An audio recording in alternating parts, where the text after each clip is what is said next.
Hi, I'm Mordechai Becher. Welcome to the Gateway's Parsha vlog. This week's Parsha Pekudei describes the Mishkan, the tabernacle that was built in the desert, and describes it as Mishkan Ha'edut, the tabernacle of testimony.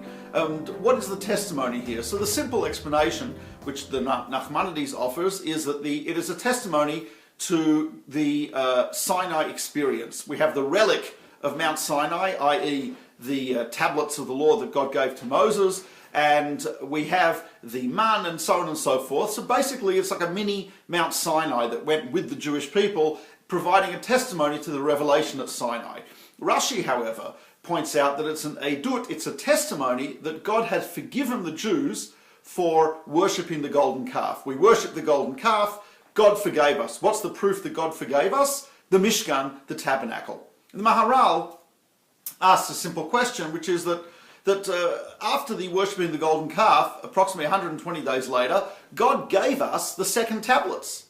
There was a second giving of the Torah. There was a second Sinai experience. So if he gave us the second tablets, because the first tablets were broken after the worshipping of the golden calf, why is it that the tabernacle is testimony of God's forgiveness of the Jewish people? Why isn't the fact that he gave us the second tablets evidence of his forgiveness of the Jewish people? So Maharal offers two answers. The first answer is that the Torah is an obligation.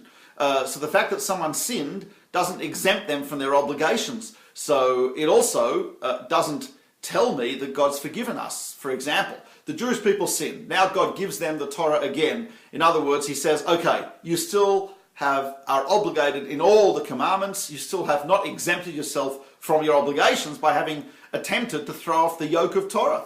And therefore that wouldn't be evidence in and of itself that God has forgiven the Jews. But when God builds the tabernacle, that is already something above and beyond. That's already more of a gift to the Jews than an obligation. That's his first answer. The second answer, which I happen to like better, is that the tablets of the law indicate, yes, God's contractual obligation with the Jewish people. But he says the Mishkan, the tabernacle, indicates God's Shekhinah, that is to say, the divine presence dwelling amongst the Jewish people. The Maharal beautifully says, one does not live with a person that you hate. You live with those whom you love. And he says, therefore, the fact that God gave us the tablets, that's great, that's wonderful, and that's good. But it's not evidence that there was a repair of the relationship. It's not evidence of that incredible love. The fact that God tells us to build the tabernacle, and he says, I'll dwell amongst you, that means God lives with us, in the home with us. We are like a man and a woman in love. He says that does not happen unless you're actually in love. So therefore, the fact that God has chosen to dwell amongst the Jewish people, that's a sign of the restoration of that love. That's a sign that the marriage is not over. That's a sign that the relationship is not over. And therefore, the Mishkan, the tabernacle, is called the tabernacle of testimony, testifying to the incredible love of God and the Jewish people, which was not severed and was not broken even by our sins. And on the contrary, God dwells amongst us even when we do sin. And that is the idea of Mishkan Ha'edut, the tabernacle of testimony.